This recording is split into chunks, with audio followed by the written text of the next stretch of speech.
மறுபடியும் சொல்றேன், 2026ல ரெண்டு பேருக்கு நடுவுல தான் போட்டியே. ஒண்ணு இன்னொன்னு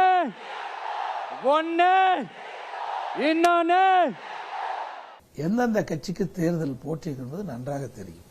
தமிழ்நாட்டு மக்கள் மிகுந்த கூர்மையானவர்கள், சிந்திக்கக்கூடியவர்கள். தமிழகத்தில் 2 கட்சி தான் பெரிய கட்சி, 2 கட்சி தான் இப்பொழுது ஆண்டு 2 கட்சிக்கு இடையிலே தான் போட்டி இருக்கும். அது எந்த கட்சி என்பது நாட்டு மக்களுக்கு முழுமையாக தெரியும். எங்கள் நிர்வாகிகளும் எங்கள் தொண்டர்களும் பழனிசாமியை நான் முதலமைச்சர் வேட்பாளராக ஏற்றுக்கொண்டேன் என்று சொல்லவும் முடியுமா? என் நண்பன் வெற்றி அவருடைய ஆன்மாலாம் மன்னிக்காது. நான் போய் பழனிசாமி முதலமைச்சராக இருந்துக்கிட்டேன்னா இவரை முதலமைச்சராக்குவதற்கு காரணமானவர்கள் நாங்கள். எங்களை அவர் எல்லாம் ஃபேஸ் பண்ண முடியுமா? 4 முனை போட்டிகள் அடுத்த 2026 தேர்தலில் வர இருக்குன்னு டிடிவி தினகரன் சொல்லியிருக்காரு. அதான் 4 முனை போட்டியும் நடக்கலாம், 5 முனை போட்டியும் நடக்கலாம். தேர்தலில் ஜெயிக்க போகிறது நாங்களாக தான் இருக்கணும். பாஜக எப்படியெல்லாம் தமிழ்நாட்டை குறி வச்சிருக்காங்கன்னு முப்பெரும் விழாவில் பேசும்போது சொல்லியிருந்தேன். அவங்களால நேராக நுழைய முடியலன்னு அதிமுக கூட சேர்ந்துக்கிட்டு என்னென்ன பண்ணுறாங்கன்னு எடுத்து சொல்லியிருந்தேன். அவங்க கூட்டணிக்குள்ளேயே பல குழப்பங்கள் இருந்தாலும் திமுக வந்துடக்கூடாதுன்னு குறியாக இருக்காங்க. பாஜகவை எதிர்க்கிறதா வெளியில் நிறைய பேர் சொல்லிக்கலாம். ஆனால் அனுபவம், வலிமை, கொள்கை தெளிவோடு பாஜகவை தடுத்து நிறுத்துகிற ஆற்றல் திமுகட்ட மட்டும்தான் இருக்குது. இது தமிழ்நாட்டு மக்களுக்கு நல்லா தெரியும். அதனால தான் திமுக ஆட்சி நீடித்தாதான் தமிழ்நாடு இதே போல் தொடர்ந்து தலை நிமிர்ந்து நடக்க முடியும்னு தெளிவாக இருக்காங்க. வணக்கம், இது கேள்விக்களம். பாரதிய ஜனதா கட்சியை எதிர்க்க வேண்டுமானால், தமிழ்நாடு தலைகுனியாமல் இருக்க வேண்டுமானால் அனுபவம், வலிமை, கொள்கை தெளிவு கொண்ட திமுகவால் தான் முடியும் என்று முதலமைச்சர் திரு மு க ஸ்டாலின் அவர்கள் சொல்லியிருக்கிறார்கள். இன்று விஜய் தலைமையிலான தவேகாவினுடைய பரப்புரை நாகை, திருவாரூரில் நடந்திருக்கிறது. திமுக ஆட்சியை காட்டமாக விமர்சனம் செய்திருக்கிறார். அஇஅதிமுகவை அவர் பொருட்படுத்தவே இல்லை. தமக்கும் திமுகவுக்கும் தான் போற்றி என்கிறார். திரு எடப்பாடி பழனிசாமி அவர்கள் தமக்கும் திமுகவுக்கும் அதிமுகவுக்கும் தான் போற்றி என்று சொல்கிறார். திமுகவை தொடர்ந்து பல கட்சிகள் விமர்சனம் செய்து வருகின்றன. இன்னொரு முனையில் அதிமுக பொதுச் செயலாளர் திரு எடப்பாடி பழனிசாமி அவர்களை குறிவைத்து டிடிவி தினகரன் தொடர்ந்து பேசி வருகிறார். தேர்தல் களத்தில் நெருக்கடி திமுகவுக்கா அதிமுகவுக்கா, யாருக்கான நெருக்கடி அதிகரிக்கிறது என்று பேசுகிறோம். நம்மோடு ஊடகவியலாளர் திரு மில்டன் அவர்கள், உயர்நீதிமன்ற வழக்கறிஞர் திரு அக்னீஸ்வரன் அவர்கள், விஜய் ஆதரவாளர் திரு பிரவீன் காந்தி அவர்கள், விமர்சகர் வலதுசாரி திரு சுப்பிரமணியன் அவர்கள், இவர்களோடு பத்திரிகையாளர் தாமோதரன் பிரகாஷ் இருக்கிறார். அனைவருக்கும் வணக்கம். நான் மில்டனோட முதற் பார்வையை கேட்கணும். நெருக்கடி இப்போ யாருக்கு? இல்லை, ஊடகங்கள் மூலமாக விஜயினுடைய பிரச்சாரம் ஒரு பெரிய பூமாக்கப்படுதில்லை, அது அப்படி தான் சொல்ல வேண்டியது இருக்குது. ஏன்னா ஒரு 12 கேமராவை போடுறது, 12 ரிப்போர்ட்டர்ஸை ரெடி பண்ணுறது, ஒரு ஃபீல்டை விஜய்க்காகவே இந்த தமிழ்நாடு காத்து கிடப்பது போல் ஒரு கட்டமைப்பை காட்ட நினைக்கிறது இருக்குல்ல, அந்த வேலையை செய்யக்கூடியதுனாலேயே விஜய் பேசுபொருளாக மாறிக்கொண்டே இருக்கிறார். மாறாக ஊடகங்களில் விவாதங்களோ அரசியல் புரிதல் டிஸ்கஷன்ஸ், இந்த மாதிரி டிபேட்ஸ்ன்னு நடக்கும்போது ஏதாவது ஒரு இடத்தில் விஜய் இப்படி ஒரு கோரிக்கையை முன்வைக்கிறார், இப்படி ஒரு ரிசல்ட்டை நோக்கி நகலணும்னு நினைக்கிறார், அது குறித்து நாம் இதை பேசுவோம், அது குறித்து இந்த விவாதத்தை நகர்த்துவோன்ற சூழல் இங்கே நடந்திருக்கான்னு கேட்டால் இல்லவே இல்லை. ஏன்னா விஜய் அப்படியான எதையுமே பேசவே இல்லை. குறிப்பாக இன்றைக்கி நாகப்பட்டினத்தில் பிரச்சாரத்தை மேற்கொள்ளுகிறேன்னு பேசுகிறார். இந்த நாகப்பட்டினம் பிரச்சாரத்தில் அவர் பேசின எல்லாமே பொய். தமிழ்நாட்டு அரசியலில் செல்லா காசாக மாறிக்கொண்டிருப்பவர் சீமான்னு பலரும் விமர்சனம் வைக்கிறார்கள். காரணம் அது தாவேகா அப்படிங்கிறது ஒரு கருத்து, அது ஒரு பக்கம் இருக்கட்டும். அண்ணாமலை ஆல்ரெடி செல்லா காசாக மாற்றப்பட்டார் சொந்த கட்சியினராலேயே அப்படிங்கிறது ஒரு விமர்சனம். இது ரெண்டுக்கும் போட்டி என்ன இருந்ததுன்னா பொய் தான் போட்டியாக இருந்தது. சீமான் அதிகமாக பொய் பேசுவாரா, அண்ணாமலை அதிகமாக பொய் பேசுவாரான்னு ரெண்டு அன்னைங்களும் கிடையாது. நான் வர்றேன் புதுசா, பொய்க்கென்றே ஒரு முழு வடிவமாக நான் வர்றேன்னு சொல்லி விஜய் ஒரு பொய் எடுத்துகிட்டு வர்றாரு. 1 இல்லை 9 பொய் எடுத்துகிட்டு வர்றாரு. பேசுறது என்னவோ 3 நிமிஷம்னு அவரே செல்ஃப் ட்ரோலும் பண்ணிக்கிறாரு. அந்த 3 நிமிஷத்தில் அண்ட புழுகு ஆகாச புழுகு இவ்வளவு பொய் உலகத்திலே ஆகாது. குறிப்பாக சில பொய்களை குறிப்பிட்டு சொல்ல விரும்புகிறேன். நாகப்பட்டினத்தில் ரயில் பெட்டி தொழிற்சாலையை மூடிட்டாங்க அப்படிங்கிறாரு. இந்த திராவிட கட்சிகள் வந்ததற்கு பிறகு அணை கட்டலை, திராவிட கட்சிகள் வந்ததற்கு பிறகு நம்ம எல்லோரையும் சீரழித்து விட்டதுன்னு உருட்டுவாங்கல்ல, அது மாதிரியான ஒரு அபத்தமான உருட்டு. எந்த நேரத்தில் எப்ப எந்த இடத்தில் நாகப்பட்டினத்தில் அப்படி ஒரு தொழிற்சாலை இருக்குன்னு தாவேக்காரங்கள்ட்ட கேளுங்க. விஜய் ஆதரவாளர்கிட்ட இயக்குனர் விஜயோட பேச்சில் மெரிட் இல்லைன்றீங்க. இன்னொன்று விஜய ஊடகங்கள் பூதாகரமா பண்றதா ஆமாறீங்க. ஒரு பெரும் மக்கள் திரள் இளைஞர் சக்தி அவர் வர்றாருன்னு பார்க்க வர்றவங்களா இருக்கலாம், அல்லது அவர் மேலே அவரை பின்தொடரக்கூடியவர்கள் இருக்கலாம். அதெல்லாமே நீங்கள் வந்து குறைச்சி மதிப்பிடுறீங்களா? இல்லை, மதிப்பிடுறதுக்கு என்ன வேல்யூ சிஸ்டம் இருக்குன்னு எனக்கு புரியல. நடிகர்களுக்காக வரக்கூடிய கூட்டமும் திரைப்பிரபலங்களுக்காக வரக்கூடிய கூட்டமுங்கிறது வந்து இயல்பாக இருக்குது, பன்னெடுங்காலமாகவே இருக்குது. நீங்கள் இந்த மாநிலம் அந்த மாநிலம், இந்த மாவட்டம் அந்த மாவட்டம் அப்படியெல்லாம் எதையுமே நீங்கள் கணக்கிட முடியாது. யோகி பாபு நடிகர், அவர் வந்தாலும் கூட்டம் வருது, நடிகை வந்தாலும் கூட்டம் வருது, விஜய் வரும்போது இன்னும் கூடுதலாக கூட்டம் வரும். ஆமா வரும், மறுக்கலை. என்ன நீங்க அப்படி சொன்னாலும் அவர் வந்து தன்னை ஒரு பிரைமரி சேலஞ்சரா திமுக ஆட்சியை எதிர்க்கக்கூடிய ஒரு முதன்மையான சக்தியா தன்னை காட்டுறாரு. 5-6 வருஷம் அவரை வந்து அவருக்கும் தவேகாவுக்கும் ஆளுங்கட்சிக்கு தான் போட்டின்னு சொல்றாரு. இதன் மூலமா என்ன சொல்ல வர்றாரு? ஒரு 5 வருஷத்துக்கு முன்னாடி சோசியல் மீடியாலையும் சினிமாக்கள்லையும் பவர் ஸ்டார்னு ஒருத்தர் வைரல் ஆனார். உங்களுக்கு தெரியும். எனக்கும் சூப்பர் ஸ்டாருக்கும் தான் போட்டியேன்னு பவர் ஸ்டார் சொன்னார். அதுவும் உங்களுக்கு தெரியும். திரை உலகத்தினரே அதை பேச வச்சு படத்துலலாம் நடிக்க வச்சு அதை ஒரு மெட்டீரியலாகவே அது வந்து ஒரு கண்டெம்ட்டாக தாங்க பார்த்துருப்பாங்க. என்ன பவர் ஸ்டார் சீனிவாசன் சொல்கிற கருத்து அவர் சூப்பர் ஸ்டாரோட இணையாக முடியுமா? அப்போ விஜய் மட்டும் எப்படி திமுகவோட இணையாவார்னு நம்புறீங்க? இதை நம்புறவங்க தாவேக்காரங்களான்னு முதல்ல சொல்லுங்க. தாவேக்காரன் விஜயே வந்து மைக் ஆஃப் பண்ணிட்டு கீழே கேரவனுக்குள்ள உட்காந்து ஐயோ இப்படி சொல்லிட்டமேன்னு சிரிக்க தான் செய்வார். உண்மை அது கிடையாது. ஏங்க, ஒரு கட்சி மாநாடு நடத்துது, பொதுக்கூட்டம் நடத்துதுங்க. நான் வெளிப்படையாக கேட்குறேன். இப்போ 2 நாளைக்கு முன்னாடி கரூரில் பொதுக்கூட்டம் நடத்தினாங்க, 30 விழா பொதுக்கூட்டம். அந்த மாவட்டத்தில் ஆற்றல் மிகு செயல் வீரர் கரூர் செந்தில் பாலாஜி அவர்கள்னு மேடையில் ஏறி திமுக தலைவரும் தமிழ்நாட்டு முதலமைச்சருமான மு.க. ஸ்டாலின் அவர்கள் புகழாரம் சூட்டுறாரு. ஏன் சூட்டுறாரு? ஒரு பொதுக்கூட்டத்தை மாநாடு மாதிரி நடத்தி காட்டியிருக்கிறீங்க, சக்ஸஸ்ஃபுல்லாக நடத்தி காட்டுறீங்கன்னு பாராட்டு கொடுக்குறாரு. திருச்சிக்கு இவர் தானே போனார் விஜய். திருச்சியில் அவ்வளோ பெரிய கூட்டத்தை அணிதிரட்டி இந்த கூட்டத்தின் மூலமாக தமிழ்நாட்டு அரசியல் களத்தில் ஒரு மாற்றத்தை நிகழ்த்துவதற்கு இந்த மாவட்டத்தில் காரணமாக இருந்தவர்னு திருச்சி மாவட்ட செயலாளர் பேரை சொல்லியிருக்கலாமா, சொல்லியிருக்க கூடாது?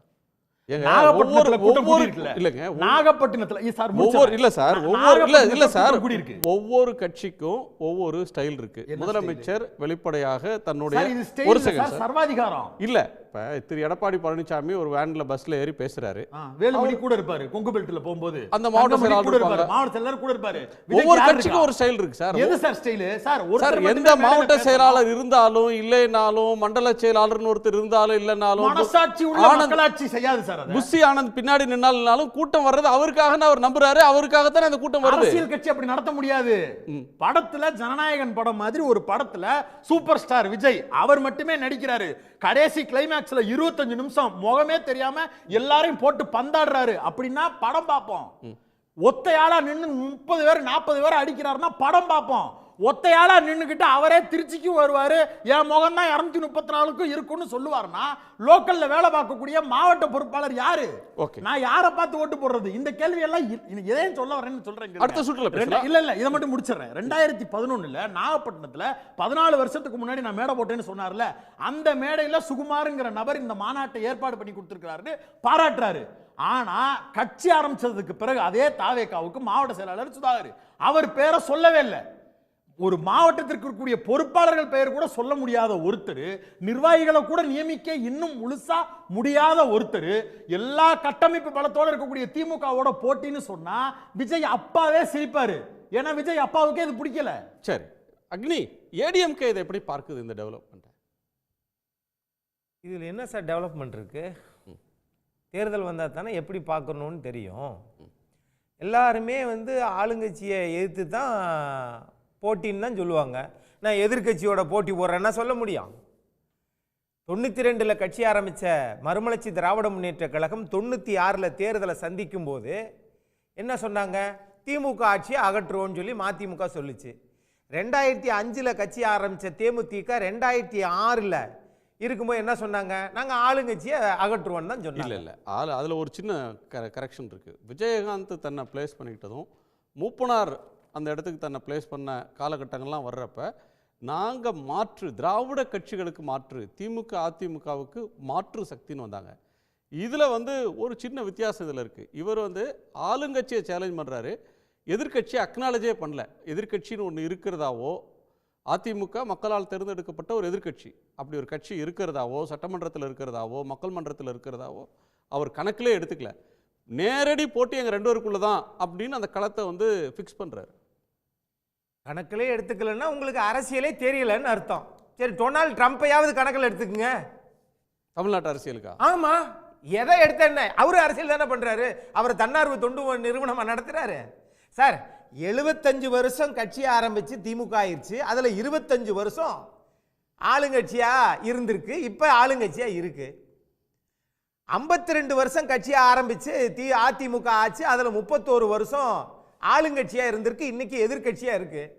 அதெல்லாம் எனக்கு நான் எதிர்கட்சியாவே எடுத்துக்கல, நான் நேரடியா திமுகவை மட்டும்தான் ஃபைட் பண்றேன் அப்படின்னா அப்புறம் எதுக்கு உங்களுக்கு 234லையும் என் முகத்தை மட்டும் காட்டுங்கன்னு சொல்லி ஏன் சொல்றீங்க? அது என்ன புரியல எனக்கு. அந்த கட்சிக்கு ஓட்டு போடுறவங்க அவருடைய முகத்துக்காக ஓட்டு போடுற தன்னுடைய வசீகரத்துக்கு ஒன்னு கேக்குறேன் போடுறாங்கன்னு அவர் நம்புறாரு. நீங்க வேட்பாளர்லாம் பார்க்காதீங்க. மக்கள் நம்பணும் இல்ல, மக்கள் நம்பணும், அது பாயிண்ட். நான் இன்னொன்னு சொல்றேன். நீங்க எல்லாமே வந்து திரைப்படத்தில் ரசிகர்கள் இந்த நாட்டை தலைகீழாக புரட்டி போட்டார்கள் அப்படின்னு சொல்றதெல்லாம் ஓகே. புரட்டி போடுறாங்களா இல்லை புரட்டாம போடுறாங்களான்னு அப்புறம் பார்ப்போம். இப்போ நான் கேட்பது, புரட்சித் தலைவர் எம்ஜிஆர் வந்தார், அப்போ வந்து 72ல் இடைத்தேர்தல், 73ல் இடைத்தேர்தல். அப்போ என்னாச்சு?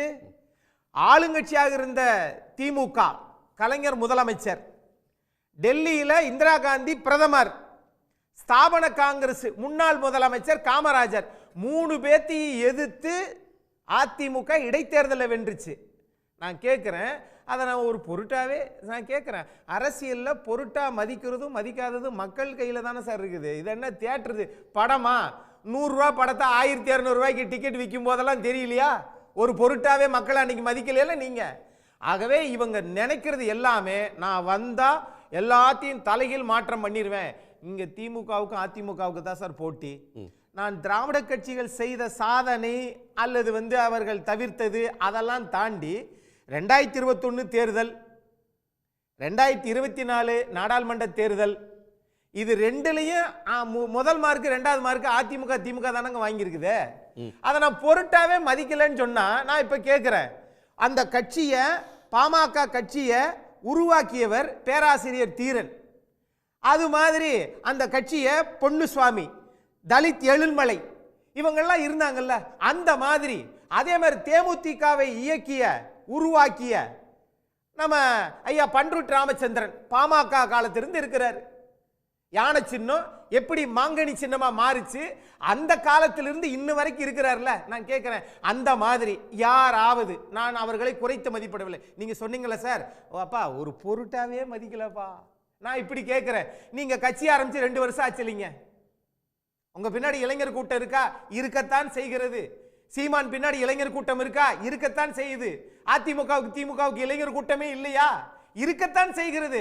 அது அல்ல இங்க போட்டி. தலங்காநல்லூர் ஜல்லிக்கட்டுல மாட்டை அடக்குபவர் யார்? மக்கள் வெற்றியாளர் யார்? ஓட்டை பிரிப்பவரா அல்லது வெற்றியாளனா அப்படின்னு பார்த்தா விஜய் அவர்கள் ஓட்டை பிரிக்கலாம்.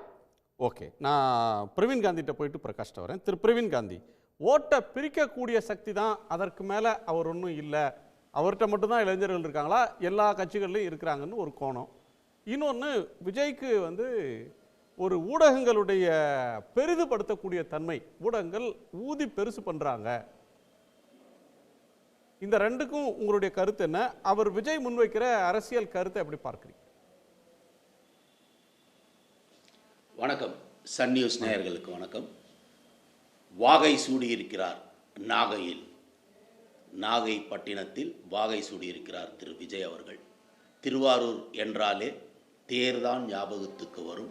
இனிமேல் தேரோடு திரு விஜய் அவர்களின் பேரும் இனி மக்களுக்கு ஞாபகத்துக்கு வரும். அதை போல் இந்த ரைமிங் தான் வேணும்னாரு. தேரு பேரு வாகை நாகை இந்த ரைமிங்லாம் எனக்கு வராதுன்னாரு. நீங்க உங்களுக்கு வருது ஒரு டைரக்டரா? நாங்கள் டிஎம்கே நாங்களாம் சின்ன வயசுல கலைஞர் பேசி தான் சார் நாங்களாம் வளர்ந்தோம். நாங்கெல்லாம் ரைமிங்கில் வளர்ந்தவங்க தான். டைமிங்கும் ரைமிங்கும் எங்கள் ரத்தத்தில் ஊறி இருக்கு. ஆனால் இந்த டைமிங்கில் அந்த ரைமிங் சொல்லி உங்களிடம் இருந்து விழிப்புணர்வை ஏற்படுத்துவது தான் விஜயை சார்ந்தவர்களுக்கு வேலையை தவிர ரைமிங்காக பேசிட்டு உங்ககிட்ட இருந்து நாங்கள் வேற ஒன்றை எதிர்பார்க்கல. அதாவது சார், முதலீடு செய்தீர்களே அப்படின்னு அவர் கேட்ட கேள்வி நியாயமான கேள்வி. அந்த முதலீட்டில் தைரியமாக துணிச்சலாக, ஏன்னா ஒரு ஆளும் கட்சியை எதிர்க்கிறதுக்கு கலைஞர் காலகட்டத்தில் கலைஞரை எதிர்ப்பதற்கு எம்ஜிஆர் எதிர்த்தார் என்றால் எம்ஜிஆரும் கலைஞரும் சமகால நண்பர்கள், பயணம் செய்தார்கள் 30 வருடம். அவரை எதிர்த்து பேசணுன்றது அது ஒரு பெரிய அப்போதைக்கே பேசப்பட்டது.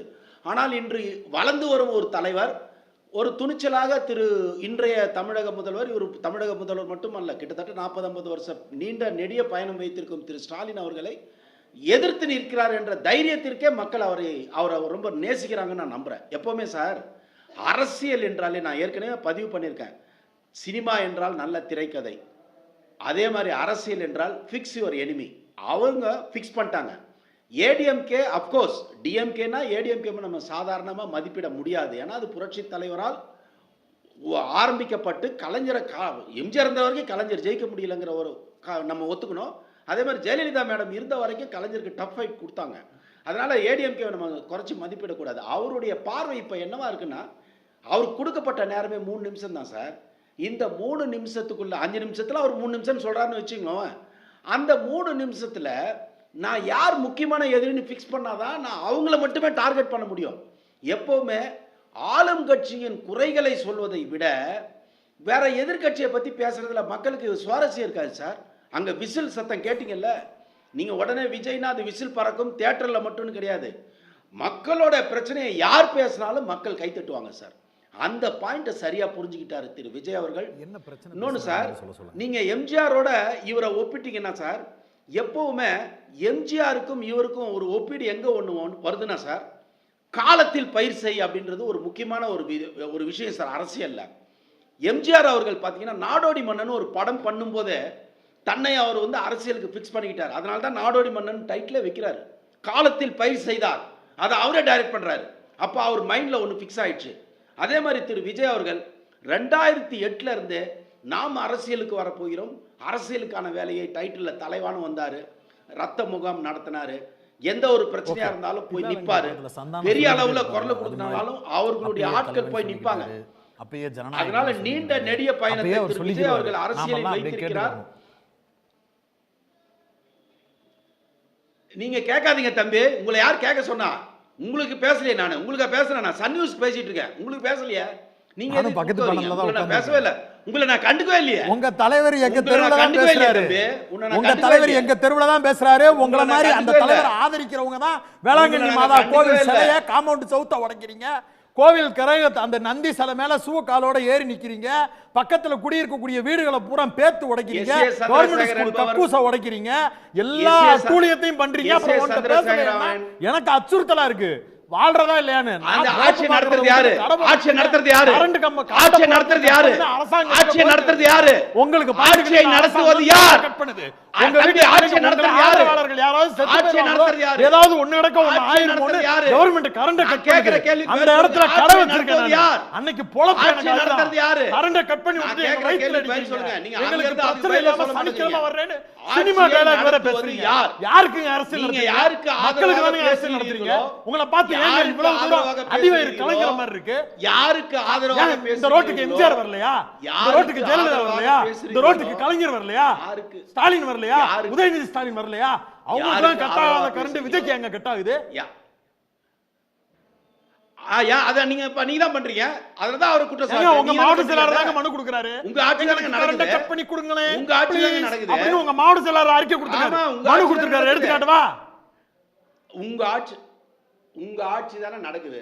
நீங்க யாருக்கு சப்போர்ட் பண்றீங்க? ஏங்க நீங்க தாங்க கோரிக்கை வைக்கிறீங்க, கரண்ட் பில் கரண்ட கட் பண்ணுங்க, அந்த ஏரியால எங்களுடைய கூட்டத்துக்கு பாதுகாப்பு இருக்கணும், கரண்ட் கம்பத்துல ஏறுறாங்க, ஏதாவது ஒன்னு நடக்க ஒன்னு ஆயிரும், கரண்ட கட் பண்ணி கொடுங்க ப்ளீஸ்னு கவர்மெண்ட் போய் கோரிக்கை வைக்கிறீங்க. அரசாங்கம் காவல்துறை ரிப்போர்ட் கேக்குது. ஏங்க, ஆமா அது சார், ஒரு கம்பத்துக்கு கிரவுண்ட்ல நிக்கிறத விட போஸ்ட் கம்பத்துல நிக்கிறவன் தான் சார் அதிகமா ஒரு கம்பத்துக்கு போலீஸ் சொல்லிப்பாங்க. கவர்மெண்ட்டுக்கு ரிப்போர்ட் கொடுக்குது. ஏங்க, ஐயோ உயிர் பாதுகாப்பு இருக்கணுமேனு கவர்மெண்ட் கரண்ட கட் பண்ணுது.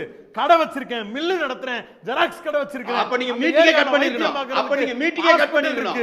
வயசானவங்க மீட்டிங்கே கட் பண்ணிருக்கணுங்க. கரண்ட் கட் பண்ணிருக்க அவசியம் இல்ல. கரண்ட் கட் பண்றது முக்கியம் இல்லங்க. மீட்டிங்கே கட் பண்ணிருக்க வேண்டியதானே நீங்க. அத பண்ண வேண்டியதானே நீங்க. அதையும் பண்ணாம விட்டீங்க. மீட்டிங்கே கட் பண்ணுங்க. என்னங்க உங்க பேச்சே லாஜிக்கே சரியா இல்ல. சரி, ஓகே. நான் இப்ப வந்து என்னை கேட்டது நெறியாளர் அன்பு சிரிப்பழகன் என்கிட்ட நெறியாளர் கேள்வி கேட்டாரு. ஆனா என்கிட்ட பேசிக்கிட்டு இருக்கிறது நான் தம்பி பேசிக்கிட்டு இருக்காரு. நெறியாளருக்கு என்னுடைய பதில் என்னவென்றால், திரு விஜய் அவர்கள் கொடுக்கப்பட்ட நேரத்திற்குள் எது குறிக்கோளோ அதை நோக்கி பாய்கிறார். மக்களை விழிப்புணர்வுக்கு எடுத்து செல்கிறார். அவருடைய ஒவ்வொரு கேள்வியும் அடித்தட்டு மக்களிலிருந்து அரசாங்க அதிகாரிகள் உள்ளவரை ஒவ்வொருவருடைய இதயங்களில் உள்ள கேள்விகள்.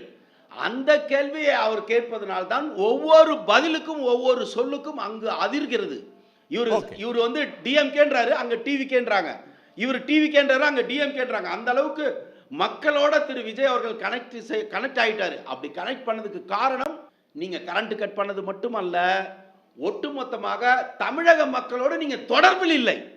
நீங்க வந்து எங்கேயோ போய் முதலீடு எடுத்துட்டு வரேன்னு போறீங்க. அது என்ன ஆச்சுன்னு கேட்டா யாருக்கு சரியான பதில் இல்லை. அதை தானே அவர் கேட்கிறாரு. அதுக்கான பதிலை சரியா சொல்லுங்க. இவ்வளவு கோடி வந்தது, இத்தனை பேருக்கு வேலை வாய்ப்பு இருக்கு சார். அதை உங்களால சொல்ல முடியல. எத்தனை எத்தனை ஆயிரம் கோடி சொல்லவே முடியல. எங்கெங்க முதலீடு எங்கயா சொல்லுங்க. நாளைக்கு பிரவீன் காந்தி கேள்வியை எதிர்க்கட்சி தலைவர் எடப்பாடி பழனிசாமி அவர்கள் ஒரு குற்றச்சாட்டை முன் வச்சாரு. அதற்கு தொழில்துறை அமைச்சர் திரு டிஆர் பி ராஜா விரிவான விளக்கத்தை கொடுத்துருக்கிறாரு. வரக்கூடிய சட்டமன்றத்திலும் கூட இதை பற்றி பேசுவாங்கன்னு நினைக்கிறேன். நான் பிரகாஷ் அவருடைய கோணத்தை கேட்கணும். ரெண்டு விஷயத்தை பார்க்கணும். ஒரு 3-4 விஷயத்த சொல்கிறார். நீங்கள் அனுபவத்தில் நிறைய ரேலிஸ் கவர் பண்ணியிருப்பீங்க. இந்த கூட்டம் வந்து ஒரு உணர்ச்சி வெளிப்படுத்தக்கூடிய ஒன்றா இருக்குது. ஃபோக்கஸ்டாக இருக்கிறாங்க.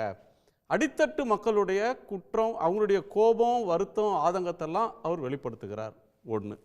ரெண்டாவது, கரெக்ட் டயத்துக்கு அரசியலுக்கு வந்து காலத்தே பயிர் செய்கிறார். எம்ஜிஆர் மாதிரி பீக்கில் எப்போ இதாக இருக்காங்களோ அப்போ வந்துட்டார். தேர்டு வந்து ஒரு ஆளுங்கட்சியை எதிர்த்து நிற்பது அப்படின்றது ஒரு சவால். உறுதியாக அதில் நிற்கிறார். எதிரியை ஃபிக்ஸ் பண்ணிட்டு நிற்கிறார்ன்ற ஒரு கோணத்தை சொல்கிறார்.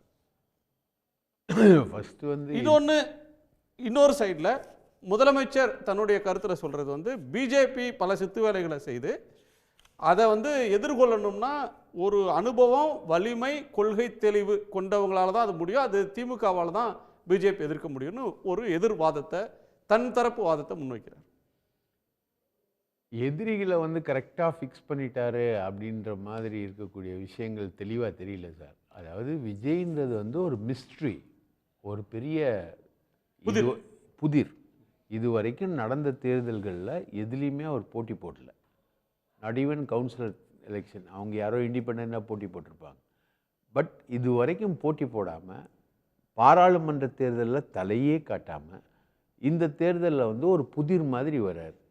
அது வந்து உங்களுக்கு அதிமுகவுக்கு ஃபேவராக போகுமா, இல்லை திமுகவுக்கு எதிராக போகுமா, திமுக வாக்குகளை வீழ்த்துமா, இல்லை விடுதலை சிறுத்தைகளுடைய வாக்குகளை வீழ்த்துமா, அந்த மாதிரி நிறைய கால்குலேஷன். பாமகவோட ஓட்டுகளை சார், புதுசாக ஒரு கட்சி வரும்போது பல கட்சிகள் இருந்தும் வாக்குகள் நகரும்.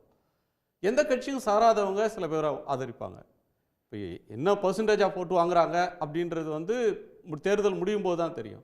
நீங்கள் சொன்னீங்க பார்லிமெண்ட் எலெக்ஷனில் நிற்கலை, இடைத்தேர்தலில் நிற்கலை, மற்ற இதில் உள்ளாட்சி தேர்தலில் நின்னதில்லை, அதனால் அது ஒரு புதிராக இருக்கிறதுன்னு. ஆமாம், பட் கால்குலேட் பண்ண முடியல. 2026 தான் எங்கள் இலக்கு. அது வரலையும் எங்கள் உழைப்பை வீண் செலுத்த மாட்டோம், கவனத்தை திசை திருப்ப மாட்டோம். 26 திமுகவுக்கும் தாவேகாவுக்கும் போட்டி. ஆனால் அதே விஜய் வந்து எனக்கு கிடைக்கிற சோர்சஸ் தகவல் பிரகாரம் ரெகுலராக எடப்பாடியோட பேசிக்கிட்டு இருக்கேன். என்னுடைய இலக்கு வந்து இதுன்னு ஃபிக்ஸ் பண்ணிட்டு வர்றவர் வந்து ரெகுலராக முந்தா நாள் கூட எடப்பாடி பழனிசாமியோட அவர் பேசுகிறார், ஃபோனில் பேசுகிறாரு. அவங்க 2 பேருக்குள்ள ஒரு இன்டைரக்ட் டாக்ஸ் வந்து ரொம்ப நாளாகவே நடந்துக்கிட்டு. இது ஒரு புதிராக இருக்குது சார். அது மாதிரி அவர் நீங்கள் பார்த்தீங்கன்னா பேச்சில் கூட ரொம்ப நீங்கள் ஜெயலலிதா வந்து நம்ம பார்த்துருக்கோம், ஆக்டர் கம் பொலிட்டீஷியன். அவங்க வந்து ஒரு 4 வருஷத்துக்கு ஒரு முறை தான் வந்து அரங்கத்துக்கு வருவாங்க. அரங்கத்துக்கு வந்தாங்கன்னா அவங்க எல்லா திமுக அரசு மீதான எல்லா குற்றச்சாட்டையும் முன்னெடுத்துட்டு அதுக்கான பதிலை தேடுவாங்க அவங்க. அந்த மாதிரி ஒரு ப்ரொபகண்டா ஸ்டைலும் இவர்கிட்ட இல்லை. இன்னொன்று இவர்கிட்ட பெருசாக மைனஸ் ஆகிறது நீங்கள் பார்த்தீங்கன்னா, நான் என்ன செய்வேன், நீ குற்றச்சாட்டுகளை மட்டும் சொல்கிறீங்கள, நான் கச்சத்தீவை மீட்க வேண்டும் அப்படின்ற போது நான் வந்தால் கச்சத்தீவை மீட்பேன் அப்படின்றத இவர் சொல்லணும் இல்லையா? அந்த மாதிரி இவர் வந்தால் என்ன செய்வார் என்பதற்கு ஒரு மிகப்பெரிய கேள்வி. இவர் சொல்லக்கூடிய விவரங்களும் சரியில்லை. மண்ணரிப்பை மீனரிப்புன்னு சொல்கிறாரு, அது கூட ஒரு டங் ஸ்லிப்புன்னு விட்டுருவோம். ஆனால் இந்த ரயில் பெட்டி தொழிற்சாலைன்றது வந்து நாகப்பட்டினத்தை விட்டு பொன்மலைக்கு ஷிஃப்ட் ஆச்சு. அதை எதிர்த்து போராடினவர் தோழர் உமாநாத். பொன்மலைக்கு ஷிஃப்ட் ஆச்சு, அதை எதிர்த்து போராடினவர் உமாநாத். இந்த மாதிரி ஒரு பெரிய போராட்டமே அங்கே நடந்திருக்கு. பிரிட்டிஷ் பீரியட்ல ரயில் பெட்டி தொழிற்சாலை கிடையாது, ரயில்வே ரிப்பேர் தொழிற்சாலை. கேரேஜ் அண்ட் வேகன் ஒர்க்ஸ் இங்கே இருக்குது பாருங்கள் பெரம்பூரில், அதுதான். ரயில் பெட்டி தொழிற்சாலைன்னா ஐசிஎஃப், அது கிடையாது. ஸோ எந்த விவரங்களும் பல விஷயங்கள் வந்து இவருக்கு தெளிவாகவே இல்லை. அதை வந்து நீங்கள் பொலிட்டிக்கலாக இப்படி பார்த்தீங்கன்னா, ஒன்று மீனவர் அந்த ஏரியாவாக மீனவர்களை ஈர்க்கணும், விவசாயிகளை ஈர்க்கணும், ஈழத்தமிழர்கள் மேலே ஒரு ஆதரவு அன்பு இருக்கா அதை தனதாக்கிக்கணும், அரசாங்கத்தை விமர்சிக்கணும், அடுத்து பெரியார் அண்ணா அப்படின்னா அவங்கள பாராட்டி ஃபர்ஸ்ட் ரன் லைன் சொல்லணும்.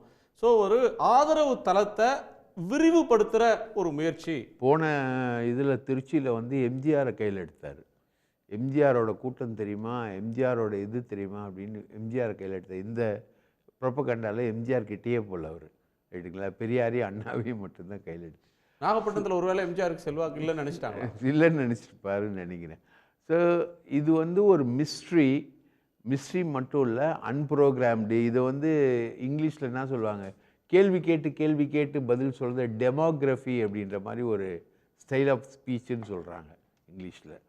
அது சரியாக தெரில எனக்கு. அதாவது ஒருத்தரை கேள்வி கேட்டு பதில் சொல்கிறது.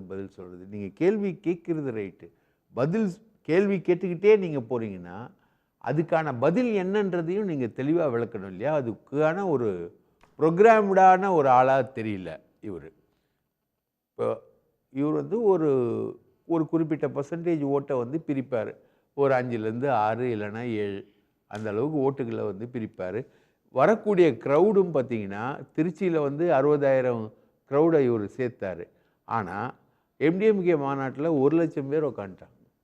அதே திருச்சியில் எம்டிஎம்கே மாநாட்டில் 1 லேக் உட்காந்து. ஊடகங்கள் அது பெருசாக வரல, அது பண்ணல. ஆனால் 1 லேக்குக்கான சேர் போடப்பட்டு 1 லேக்கு வந்து வந்துருச்சு. ஆனால் இவர் திரட்டின க்ரௌடு வந்து ஒரு நடிகர் அப்படின்றதுனால ஒரு மீடியா அட்டென்ஷன் கிடைக்குதா, இல்லை அதுக்கு பின்னாடி வேறு எதுவும் அரசியல் இருக்கா? இல்லைங்க, நடிகர்ன்றதுனால மீடியாக்களை வந்து நம்ம குறை சொல்ல முடியாது. பெரிய அளவுக்கு வந்து ஒரு அட்டென்ஷனை வந்து இவங்க கொடுக்குறாங்க. ஆனால் வந்த க்ரௌடு வந்து 60,000 பேர் தான் வந்திருக்காங்க அங்கே திருச்சியில்.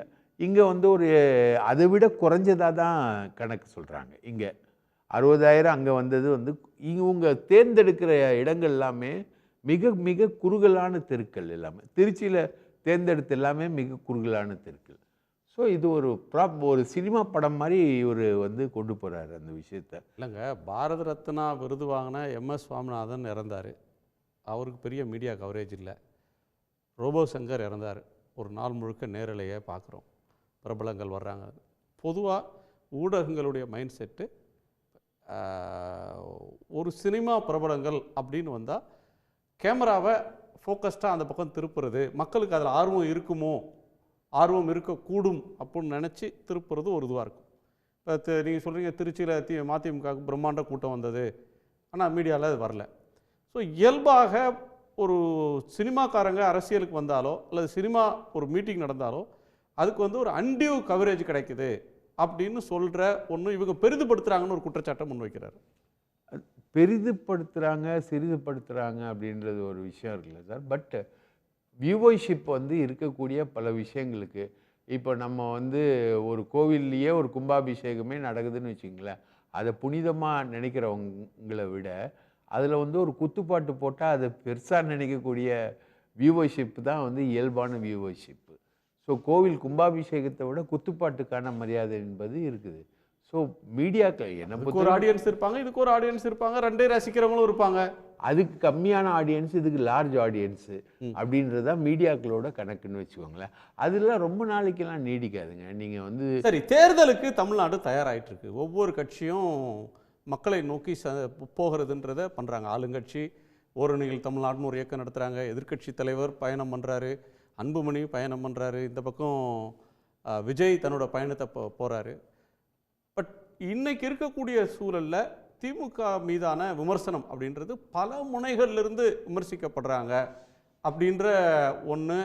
திமுக வெர்சஸ் அதர்ஸ் அல்லது ஒரு பலமுனை போட்டியை நோக்கி தமிழ்நாடு நகருது, இந்த ஒரு கோணம் இருக்குது. இன்னொன்று, ஏடிஎம்கேக்கு எதிர்க்கட்சியாக நேச்சுரலாக கிடைக்க வேண்டிய சில அட்வான்டேஜ், ஒரு போல் பொசிஷனில் அது இருக்கணும். யாரெல்லாம் ஆட்சிக்கு பிடிக்கலன்னு நினைக்கிறாங்களோ அவங்களுடைய வாக்கு ஆட்டோமேட்டிக்காக எதிர்க்கட்சி பிரதான எதிர்க்கட்சிக்கு போகணும். ஆனால் பிரதான எதிர்க்கட்சி உட்கட்சி பிரச்சனைகள், அதுக்குள்ள ஒரு நெகட்டிவ் மீடியா பப்ளிசிட்டி அவங்களுக்கு தொடர்ந்து இருந்துகிட்டு இருக்கு. புதிய கட்சிகள் கூட்டணியில் சேரல, புதிய கட்சி ஒன்று வருது, அது அவங்கள ஏடிஎம்கே மென்ஷனே பண்ண மாட்டேங்குது. இது வந்து தமிழ்நாட்டு தேர்தலை, இந்த தேர்தல் வந்து ரொம்ப சுவாரஸ்யமாக ஒன்றா மாற்றிக்கிட்டு இருக்கா. கண்டிப்பாக ரொம்ப சுவாரஸ்யமான ஒன்றா போயிட்டுருக்குங்க. இப்போது வந்து என்ன டிஎம்கே வாசஸ் டிவிகே நான் ஒரு ஃபிக்ஸ் பண்ணுறது வந்து ஏற்கனவே ஒரு முறை எனக்கு நல்ல ஞாபகம் இருக்குது. பெருந்துறை தேர்தலில் பாட்டாளி மக்கள் கட்சி தலைவர் ராமதாஸ் வந்து ராமதாஸ் வாசஸ் டிஎம்கே அப்படின்னு ஃபிக்ஸ் பண்ணார். அந்த மாதிரி வந்து வைகோ ஃபிக்ஸ் பண்ணார். அது மாதிரி இந்த மாதிரி ஃபிக்ஸேஷன் வந்து பெண்ணகரமா பெருந்துறையா பெண்ணகரம் அப்போ ஃபிக்ஸ் பண்ணாங்க. அந்த மாதிரி நிறைய விஷயங்கள் வந்து நிறைய ஃபிக்ஸேஷன் வந்து இருக்குது. இந்த ஃபிக்ஸேஷன் வந்து ரியலா பொய்யா அப்படின்றது வந்து தெரியும். நீங்கள் வந்து தினகரன் ஆர்கே நகரில் ஜெயிக்கும்போது தினகரன் தான் அதிமுக பொதுச் செயலாளர்ன்ற மாதிரி ஒரு பிக்சர் அவர் வந்தது. அவர் அமமுக குக்கரில் ஜெயிக்கும்போது அவர் தான் அதிமுகன்ற மாதிரி ஒரு ப்ரொஜெக்ஷனுக்கு போச்சு. ஆனால் அந்த ப்ரொஜெக்ஷன்லாம் நிற்கலை. ஸோ இந்த மாதிரி விஷயங்கள்லாம் வரும், ஆனால் நிற்கலை. இந்த தேர்தலை பொறுத்த வரைக்கும் திமுக வந்து ஒரு கடுமையான அக்னி பரீட்சைக்கு உள்ளாக்கப்பட்டிருக்கு. விமர்சனங்கள் பல இடங்கள்லேருந்து திமுக மேலே வருது. திமுக அதை ஃபேஸ் பண்ணுது, அதுக்கான விளக்கங்களை வந்து கொடுக்குது. எந்த கவர்மெண்ட்டுமே சார் செகண்ட் டேர்முக்கு சர்வைவ் ஆகும்போது, அது பினராயி விஜயன் கவர்மெண்ட் கூட சரி, அவங்க ஃபேஸ் பண்ண கிரிட்டிசிசம் மாதிரி பெரிய அளவுக்கான கிரிட்டிசிசம் எதுவுமே இல்லை. பட் பினராயி விஜயன் வரலாற்று சாதனை பண்ணாரு. அந்த ஊரில் 5 ஆண்டுக்கு ஒரு முறை ஆட்சியை மாற்றுவாங்க. ஆனால் காங்கிரஸால் அந்த யூடிஎஃபால் அவரை வீழ்த்த முடியல. ஸோ அவர் ஃபேஸ் பண்ண கிரிட்டிசிசம் மாதிரி 3வது தேர்தலையும் பினராயிக்கு வாய்ப்பு இருக்கு அப்படின்னு இடது முன்னணி சொல்ற இடத்துல இருக்கு. அந்த இடத்துல இருக்கு. அவரோட ஃபேமிலியை டார்கெட் பண்ணாங்க, ஒரு பெரிய செக்ஸ் ஸ்கேண்டலை கொண்டு வந்தாங்க. அவங்க குடும்ப உறுப்பினர்கள் எல்லாரையும் அமலாக்கத்துறைக்குள்ளே கொண்டு வந்து டார்கெட் பண்ணாங்க. ரொம்ப மோசமான ஒரு ஸ்கேம்ஸ் எல்லாமே பண்ணாங்க. அதெல்லாம் மீறி தான் பினராயி விஜயன் வந்தார். ஸோ டிஎம்கே வந்து இன்றைக்கி ஃபேஸ் பண்ணுற இந்த சேலஞ்சஸ் வந்து இயல்பானது. அது நீங்கள் செகண்ட் டேர்முக்குள்ளே போனீங்கன்னா இந்த சேலஞ்சஸ் எல்லாமே வரும். ஏடிஎம்கே வந்து ரொம்ப மோசமாக கிரைசிஸ், இன்டர்னல் கிரைசிஸ்க்குள்ளே போயிட்டுருக்கு. நான் முதல்ல சொன்ன மாதிரி இதில் மிஸ்ட்ரி அப்படின்ற ஒரு ஃபிகர் வந்து விஜய் தான். ஓகே, நான் நம்ம நண்பர் சுப்பிரமணியமோட கருத்தை கேட்கலாம் சார். உங்கள் பாயிண்ட் என்ன சார்? அதாவது இப்போது ஒரு வேர்ல்டு கப் மேட்ச் நடக்குதுன்னு பார்த்தீங்கன்னா அது டிஃபெண்டிங் சாம்பியன் யாரோ அவர்களோட ஸ்ட்ரென்த்தை நோக்கி தான் வந்து அனைத்து டீம்ஸும் வந்து பிளான் பண்ணி அவர்கள் எப்படி வீழ்த்த வேண்டும்னு பார்ப்பாங்க. அந்த இதில் தான் பார்த்திங்கன்னா அனைத்து எதிர்க்கட்சிகளும் திமுக கூட்டணிக்கு எதிராக இருக்கிற கட்சிகளெல்லாம் பிளான் பண்ணுறாங்க. அது விஜய் வந்து ஓப்பனாக சொல்கிறாரு. ஆனால் அதில் ஒரு மிக முக்கியமான ஒரு கருத்தை அவர் மறக்கிறாருன்னா, மற்ற கட்சிகள், அது என்டிஏ கூட்டணி இருக்கிற கட்சிகளோட ஸ்ட்ரென்த்தை வந்து அவர் புறந்தள்ளிட்டு அது போனார் அப்படின்னா அது வந்து நம்ம என்ன சொல்லுவோம் பார்த்தீங்களா, நம்ம கண்ணை மூடினா வந்து உலகம் இருண்டுடும் அப்படின்ற மாதிரி ஒரு தோற்றத்தை வந்து அவருக்கு கொடுக்குமே தவிர கண்டிப்பாக. ஆனால் இதெல்லாம் பார்த்தீங்கன்னா இன்னும் ஒரு 2-4 பரப்புரைக்கு தான் இது மாதிரி அவர் வந்து டிஎம்கே வர்சஸ் தாவேக்கெல்லாம் பேசிகிட்டு இருப்பார். டிசம்பருக்கு அப்புறம் பார்த்தீங்கன்னா கண்டிப்பாக அனைத்து கட்சிகளையும் யாரெல்லாம் வந்து அவர் வந்து ஆட்சிக்கு வரக்கூடாதுன்னு நினைக்கிறாரோ அந்த கட்சிகள் எல்லாம், அந்த கூட்டணி கட்சிகளாம் அவர் விமர்சித்தால் தான் வந்து அவருக்கு உண்மையான ஸ்ட்ரென்த் எங்கே இருக்குது, வீக்னஸ் எங்கே இருக்குன்னு தெரிய முடியும். அட்லீஸ்ட் இப்போ தான் முதல்ல வந்து 2026 தேர்தலை சந்திக்க போகிறாரு. அப்படி இருக்கும்போது இப்போ அது ஒரு தன்னை முன்னிலைப்படுத்துவதற்காக இந்த மாதிரியான ஒரு ஸ்டாண்ட் அவர் எடுத்திருக்காருன்னு பார்க்குறேனே தவிர மற்றபடி பார்த்தீங்கன்னா அனைத்து கட்சிகளும் அந்த மக்கள் நல முன்னேற்ற கூட்டணி இருந்தாங்க இல்லையா, அப்போ அவங்க விஜயகாந்தை முதல்வராக வச்சாங்க அவங்க. அதுக்கப்புறம் பார்த்தீங்கன்னா மதிமுக இவர் வைகோ அவர்கள் இது பண்ண கூட நான் தான் வந்து முதல்வர் போகிறேன்னு சொன்னார் முதல்வர் வேட்பாளர். அன்புமணி ராமதாஸ் மாற்றம் முன்னேற்றம், அன்புமணி தான் முதலமைச்சர் வேட்பாளர்னாங்க. அனைத்து கட்சிகளும் அவர்கள் சொல்வதற்கு உரிமை இருக்கிறது. அது மக்களை எப்படி உள்ளே வாங்கி பிரதிபலித்து அது ஓட்டாக மாறுகிறது. சீமான் கூட என்ன சொல்கிறார் சார், திமுக தான் எதிர்க்கிறார் அவர். ஸோ இங்கே இருக்கிற இதில் பார்த்தீங்கன்னா திமுக எதிர்க்கிறதுனாலேயே நீங்கள் வந்து ஒரு பெரிய கட்சியாகவோ இல்லை நீங்கள் வந்து உங்கள் வாக்குகள் நிறைய வாங்கி உங்களுக்கு வந்து மக்கள் வாக்களித்தவார்கள்னு நினச்சிங்க அப்படின்னா கண்டிப்பாக எனக்கு தெரிஞ்ச வரைக்கும் அது ஒரு ஏமாற்று வேலையாக தான் போகும். இன்னைக்கு தேதியில் களத்தில் வந்து என்ன பிரச்சனைகள் இருக்கு, அது என்ன பிரச்சனைகளுக்கு என்ன சொல்யூஷன் ஆட்சியை விமர்சிக்கிறதோ அல்லது இல்ல திரு சுப்பிரமணியம் திமுக ஆட்சியை விமர்சிக்கிறதோ அல்லது நான் ஆட்சி அமைப்பேன் அப்படின்னு சொல்றதோ எப்படி ஏமாற்று வேலையாகும்? ஒரு கட்சிக்கு இருக்கிற உரிமை அக்னாலஜ் பண்றீங்க, அப்படி அவர் சொல்றது எப்படி ஏமாற்றாகும்? டிசம்பர்ல இருந்து டோன் மாறும்னு எப்படி சொல்றீங்க? இல்லை சார், இல்லை அனைத்து கட்சி தலைவர்களும் வந்து இப்போ பரப்புரை போய் கொண்டிருக்கிறார்கள் இல்லைங்களா, எல்லாரும் வந்து பரப்புரை போகிறாங்க. ஸோ பை டிசம்பர் ஒரு மேஜர் கான்ஸ்டியூன்சி 200ல் 210 கான்ஸ்டியூன்சி முடித்த பிறகு அவர்களுக்கு உண்டான எந்தெந்த தொகுதிகளில் ஸ்ட்ரென்த் இருக்கும், எந்தெந்த தொகுதிகள் வீக்னஸ் இருக்குன்னு தெரிந்த பிறகு தான் உங்களுக்கு வந்து கூட்டணி கட்சிகள் வந்து காய் நவர ஆரம்பிக்கும். அதுதான் நான் சொல்கிறேன். டிசம்பர் என்பது வேற ஒன்றும் கிடையாது. ஸோ பை டிசம்பர் ஜனவரியில் வந்து தேர்தல் பரப்புரை ஆல்மோஸ்ட் களத்துக்கு போயிடுவாங்க. போனதுக்கப்புறம் அனைத்து கட்சிகள் என்ன பண்ணுவாங்கன்னா, எனக்கு இந்த தொகுதிகளில் வந்து ஸ்ட்ரென்த் இருக்குது, ஸோ எனக்கு இந்த தொகுதியில் ஷீட் ஷேர் கொடுங்க, அந்த தொகுதிகளில் நீங்கள் நில்லுங்க. ஈவன் திமுக கூட்டணியில் கூட அப்படி தான் நடக்கும்.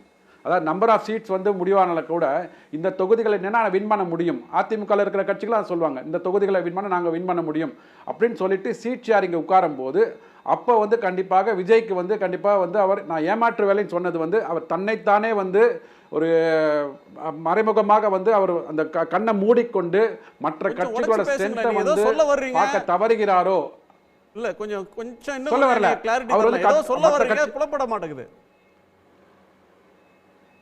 இல்லை தன்னை முன்னிலைப்படுத்துவதற்காகவே அவர் வந்து இந்த காரியத்தை பண்ணிட்டு இருக்காரு. தன்னை முன்னிலைப்படுத்தினா மட்டுமே ஓட்டு வருன்றது வந்து அது வந்து எந்த இதுலேயும் வந்து சாத்தியமே இல்லை. இந்த நம்ம ஒரு 75 ஆண்டுகால அரசியலில் பார்த்துருக்கிறோம். யாரெல்லாம் தன்னை முன்னிலைப்படுத்தி வருகிறார்களோ அவர்களாம் வந்து ஆட்சிக்கு வந்ததாக சரித்திரமே இல்லை. தன் கொள்கைகளை முன்னிலைப்படுத்த வேண்டும். ஸோ எதிராளிகள் செய்கின்ற தவறுகளை முன்னிலைப்படுத்த வேண்டும். அந்த தவறுகளுக்கு என்ன சரியான தீர்வு நீங்கள் சொல்லணும். சார் எல்லாருக்குமே இங்கே ப்ராப்ளம் இருக்குது தெரியும் சார், அந்த ப்ராப்ளத்துக்கு என்ன சொல்யூஷன், அந்த ப்ராப்ளம் சொல்யூஷனுக்காக தானே திமுக வந்து ஆட்சியில் அமர்த்தினாங்க. இன்னும் சொல்யூஷன் வரலையே நமக்கு. ஸோ நீங்கள் என்ன புதுசாக பண்ண போகிறீங்க? நீங்கள் வந்து எதிரிகளை வந்து நீங்கள் வந்து குற்றம் சொல்லியே அங்கே வந்து பாஜக அரசு பாயாச அரசு சொல்லிக்கலாம் சார். ஒரு ideology based organisational based parties வந்து இப்போ கம்யூனிஸ்ட் கட்சிகளோ மற்ற கட்சிகளோ வந்து தங்களுடைய கொள்கைகளை சொல்லலாம், மற்ற வாக்குறுதிகளை சொல்லலாம். புதுசா கட்சி தொடங்க கொள்கைகளை நட்சத்திரங்கள் அவங்களுடைய ஃபேஸ் வேல்யூ தான் சார் முதன்மைப்படுத்துவாங்க, அவங்களுடைய இமேஜை தான் முதன்மைப்படுத்துவாங்க. கரெக்ட். சிரஞ்சீவி அதானே பண்ணாரு. ஸோ அப்போ வந்து அவரோட ஃபேஸ் வேல்யூ வந்து முதன்மைப்படுத்துவதற்காக இப்போ பண்ணிட்டு இருக்கிறாரு. ஸோ அதனால் எனக்கு எவ்வளோ ஓட்டு கிடைக்க போகிறது, ஓட்டு வந்து பர்சன்டேஜ் அங்கே வருமா, வாய்ப்பு இருக்கிறதா. ஸோ கொள்கையை இப்போ முன்னிலைப்படுத்தவே இல்லை, இல்லை நாட்டு மக்களுக்கு நான் என்ன பண்ண போகிறேன்றது முன்னிலைப்படுத்தவே இல்லை. ஓகே.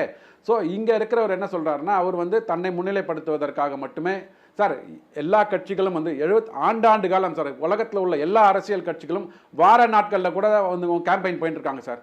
இப்போ இவர் அதில் ஒரு புது ஸ்ட்ராட்டஜி பண்ணி அதில் வந்து ஒரு அட்வான்டேஜ் மார்க்கெட்டிங் ட்ரை பண்ணுறாரு இவர். அவ்வளோதான். உலகத்தில் நீங்கள் எடுத்துக்கோங்களேன், நீங்கள் எவ்வளோ அரசியல் அனுபவம் உள்ளவர், எவ்வளோ விவாதங்கள் பண்ணியிருக்கீங்க. எல்லா கட்சிகளும் வார நாளாலும் சரி இல்லை விடுமுறை நாட்களாலும் சரி மக்களோட மக்களாக நிற்கணும். அது வந்து என்ன சினிமால இருந்து அரசியல் வரவங்களுக்கு இயல்புல ஒரு எட்ஜ் கிடைக்குது சார்.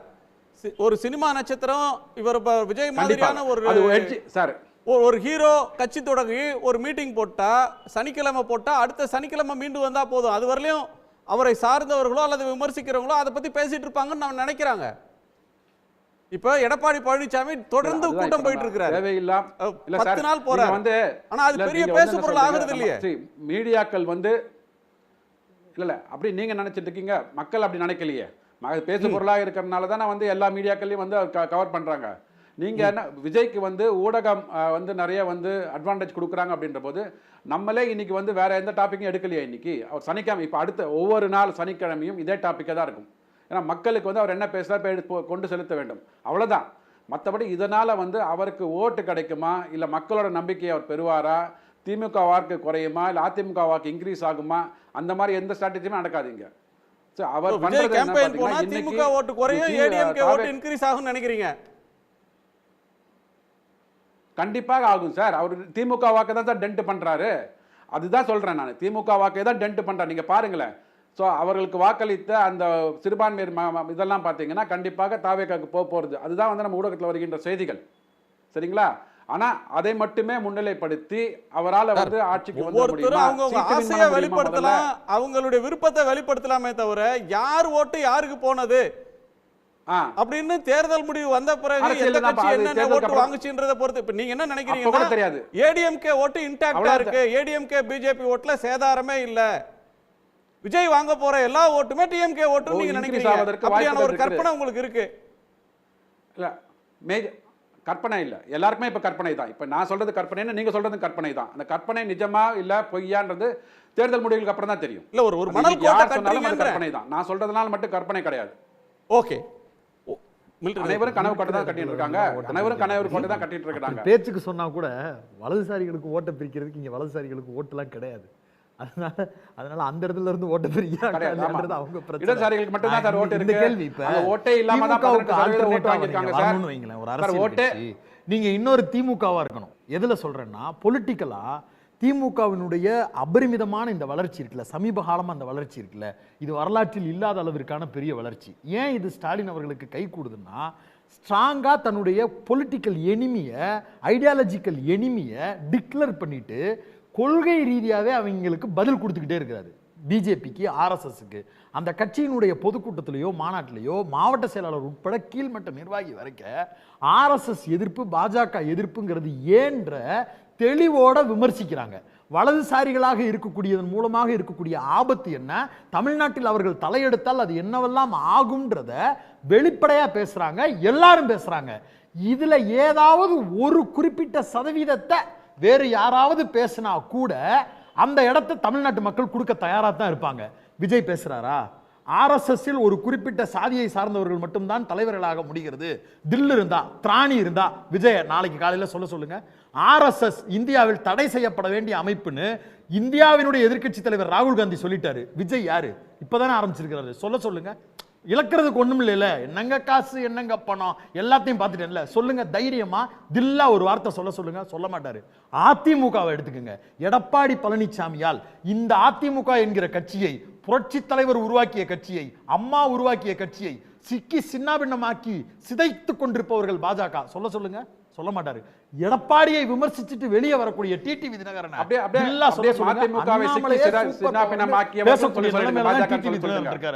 ஆனானப்பட்ட சசிகலா 5 வருஷம் ஜெயில தூக்கி உட்கார வச்சு அவர்களுடைய வாழ்க்கையவே, அரசியல் வாழ்க்கையவே கேள்விக்குறியாக்குனது பாஜக. ஒரே ஒரு வார்த்தை, பாஜகவை ஆர்எஸ்எஸ் எதிர்த்து அம்மையார் சசிகலா அவர்களை பேச சொல்லுங்க. செங்கோட்டையன் ரிபல் நானு அப்படின்னு பேசிட்டு வெளியில வர்றாங்கல்ல, யாராவது ஒரு ஆளை இந்த பாஜகவை எதிர்க்கிறோம், எங்க கட்சி அப்படி நிர்மூலமாக்கிருச்சுன்னு, இந்த தமிழ்நாட்டிற்கு எதிராக இருக்கிறதுன்னு யாராவது ஒரு அரசியல் தலைவர், திமுகவை எதிர்க்கக்கூடியவர்கள், திமுக எதுல ஸ்ட்ராங்கா இருக்குன்னா பாஜக எதிரி, கொள்கை ரீதியா எதிரி, நான் தான் அதை எதிர்க்கிறதுக்கு தெம்புள்ளவன்னு திமுக இருக்கக்கூடிய மாவட்ட செயலாளர் முதல் கொண்டு பேசுறாங்க. யாராவது ஒரு அதிமுக தலைவரை, தாவேகா தலைவரை, நாம் தமிழரை யாராவது ஒரு ஆளை பேச சொல்லுங்க. அப்புறம் சொல்லலாம். திரு சுப்பிரமணியம் குறுக்கிட்டீங்க. அதாவது மதிமுக பிளவுபட்டது பாஜக தான் காரணம் சொல்லிட்டுங்க. இப்ப மல்லை சத்யா வெளில போய் கட்சி ஆரம்பிச்சிருக்கிறார் இல்லைங்களா, அவரை சொல்லுங்க. சோ அதனால இப்போ எதற்கெடுத்தாலும் தமிழகத்துல வந்து எந்த அரசியல் வந்து ஒரு மல்லை சத்யா முடிச்சிட்டோம். இல்ல மதிமுக சார், மதிமுக அதாவது மதிமுக உடைந்தது, மதிமுக உருவானதுக்கு பாஜக தான் காரணம். இப்ப பண்ணதுக்கும் காரணம், பாமக பண்ணதுக்கும் காரணம், அதிமுக பண்ணது எல்லாத்துக்குமே வந்து பாஜக தான் காரணம். நீங்க மட்டும்தான் வந்து கட்சியை இன்டாக்டா வச்சிருக்கீங்கன்னா சர்வாதிகாரமாக நடத்தி கொண்டிருக்கிறீங்கன்னு அர்த்தம். அங்க வந்து ஜனநாயக உரிமை இல்லை. அவர்கள் குரலை வந்து அவங்க எதிர்ப்பு குரலை கூட சொல்றதுக்கு கூட நீங்க வந்து கட்சியில வந்து உரிமை கொடுக்க மாட்டீங்க. அனைத்து கூட்டணி கட்சிகளையும் அடக்கி ஒடுக்கி ஆண்டு கொண்டிருக்கிறீர்கள். தேர்தல் ஒரு 40 கோடி ரூபாய் பணத்தை கொடுத்தீங்க. அவர்கள் கொடுக்கிற பேட்டி எல்லாம் பாருங்க. திமுகவில் விசிக கூட்டணியில தான் இருக்கிறாங்க. தமிழ்நாடு முழுக்க மக்களுடைய பிரச்சனைகளுக்காக விசிக நடத்தக்கூடிய போராட்டத்தை பாருங்க. அது அடுத்த நாள் காலையில 4.5 ஆண்டுகளுக்கு அப்புறம் வந்திருக்காங்க சார். என்ன பிரச்சனைன்னு டீல் பண்ணி அவங்களுக்குள்ள ஒரு அண்டர்ஸ்டாண்டிங் போட்டு முடிச்சிட்டு எந்த எல்லையில எதிர்க்கணும் எந்த சாலிடா இருக்கிறாங்க. அவங்க கட்சிக்குள்ள போய் வெடி வைக்கல. பிரவீன் காந்தி மித்த கட்சியில போய் பிரவீன் காந்தி தான் என்ன செய்ய போறேன்னு சொல்லாம இது சஸ்டெயின் ஆகாது. என்டிஏ கூட்டணியில் இருக்கிற ஏடிஎம்கே பிஜேபி உள்ளிட்ட கட்சிகளோட வலிமையை குறைச்சி மதிப்பிடுறார் விஜய். டிசம்பருக்கு பிறகு இதே தன்மையில் அவரால் இயங்க முடியாது. அவர் மற்றவங்களையும் நாட வேண்டிய அல்லது சாட வேண்டிய நிலைக்கு தள்ளப்படுவார். உங்க கருத்து? திமுகவுக்கு ஆதரவாக பேசின தம்பி சொன்னார், ஆர்எஸ்எஸ்ஸை தடை செய்ய விஜய் பேச முடியுமா எங்கள் தலைவர் ஸ்டாலின் அவர்களை மாதிரி. நாங்கள் ஆர்எஸ்எஸ்ன்னு நினைக்கிறதும் வலதுசாரின்னு நினைக்கிறது எதுனா கோயிலுக்கு போகிறது, சாமி கும்பிட்றது, இந்துக்களாக இருப்பது. நல்லா கேசுங்க. இதுக்கு முன்னாடி பேசின தம்பி நான் வந்து முரண்படுறது எதுனா நான் இந்து, அதனால் நான் பேசுகிறேன்.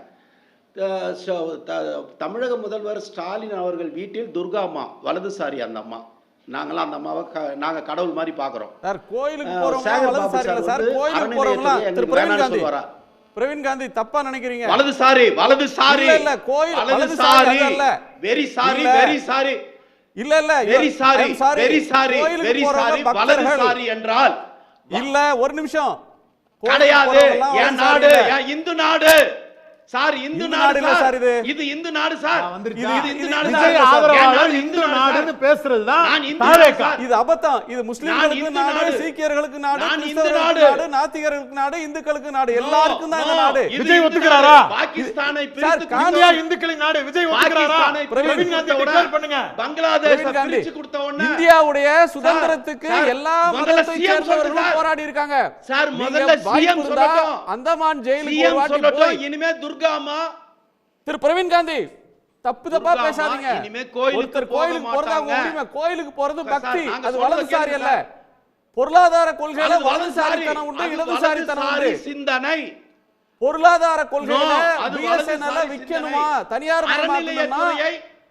வலதுசாரி, விற்க கூடாது, பொதுத்துறை நிறுவனமா இருக்கணும்னா இடதுசாரி. அறநிலையத்துறையை பக்தி சார். நீங்க வந்து ஆர்எஸ்எஸ் மாதிரி பேசுறீங்க. நாங்கள் கைவிடுவோம்.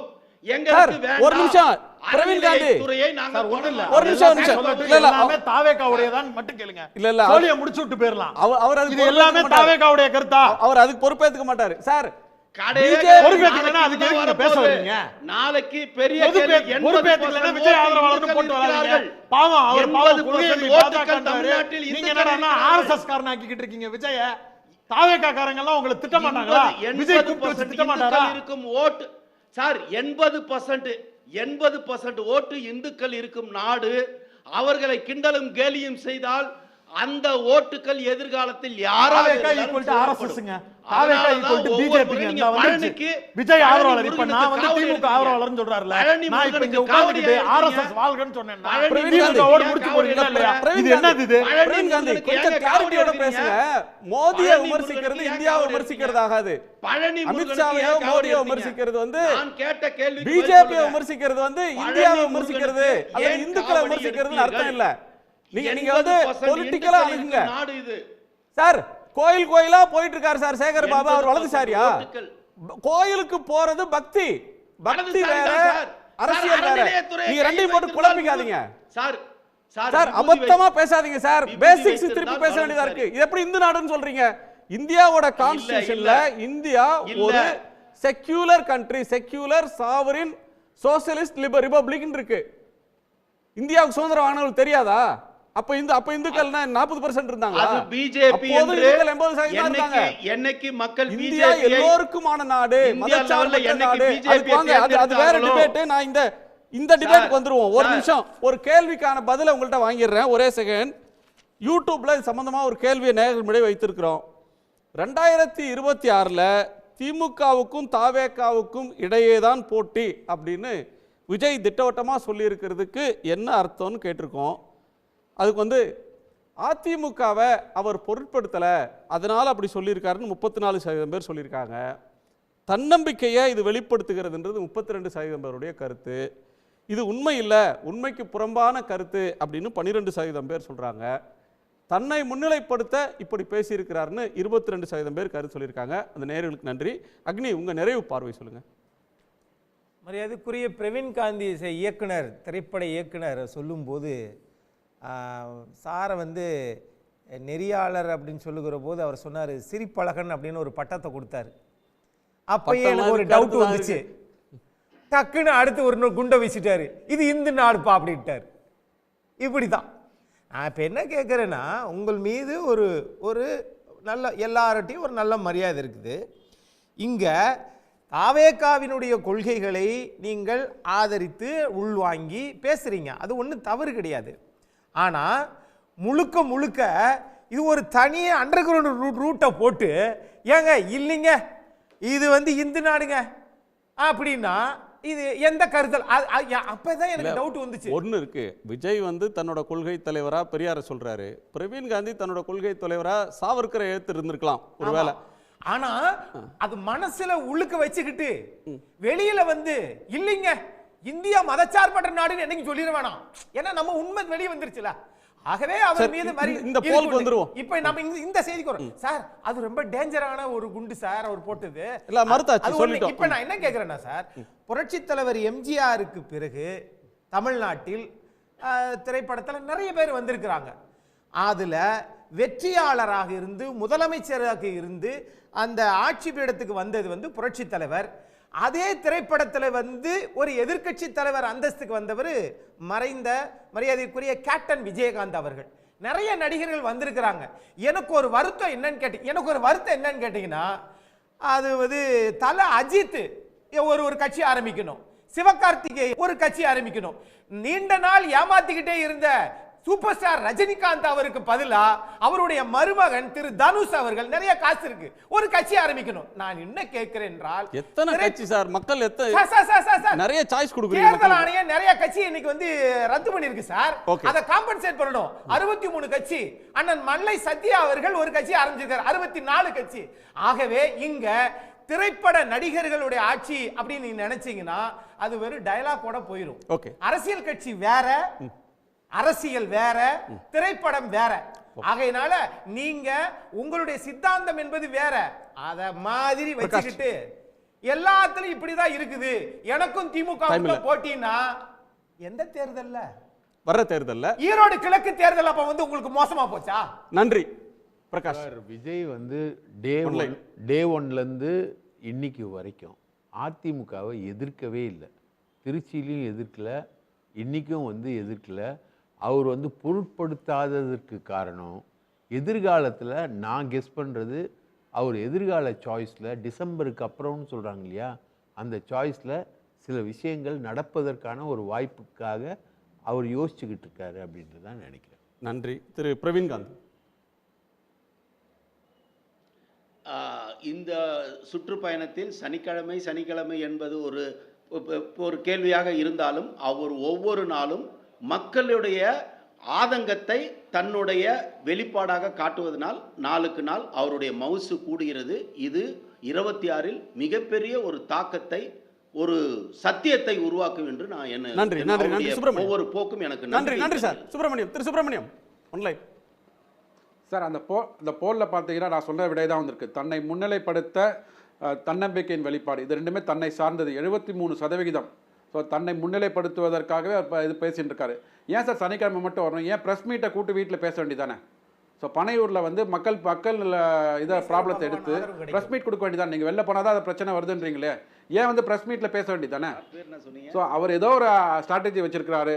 தன்னை முன்னிலைப்படுத்தி ஜனவரி மாதத்துக்கு அப்புறம் சொன்னேன் இல்லையா, ஜனநாயகன் படம் வரும், அந்த படத்தோட ரிசல்ட்டை பார்த்துட்டு அப்புறமா ஒரு அரசியல் காய்கறி நகர்த்தாரு. முன்னிலைப்படுத்தி தனக்கு ஒரு ஸ்பேஸ் இருக்கணும்னு நினைக்கிறாருன்னா தன்னை சுற்றி இருக்கக்கூடிய கண்டென்ட் ரைட்டர்ஸை மாற்றணும். உண்மைக்கு மாறா, ஒன்றுமே ஆதாரம் இல்லாத, பொலிட்டிக்கலாக பேசுறதுக்கு எவ்வளவோ பாயிண்ட் இருந்தும் பேசாத ஒரு வார்த்தையை பயன்படுத்துறதுக்கு மன்னிக்கணும், ஒரு தற்குறித்தனமான ஒரு அரசியல் களத்தை அவருக்காக தயார்படுத்தி கொண்டிருக்கிறார். அது ஒருபோதும் தமிழ்நாட்டில் ஈடுபடாது. நார்த் இந்தியாவில். நன்றி, எல்லோருக்கும் நன்றி. மீண்டும் சந்திப்போம். இது கேள்விக்களம், மக்களின் மேடை. உடனுக்குடன் செய்திகளை தெரிந்து கொள்ள சன் நியூஸ் பெல் ஐகானை கிளிக் பண்ணுங்க.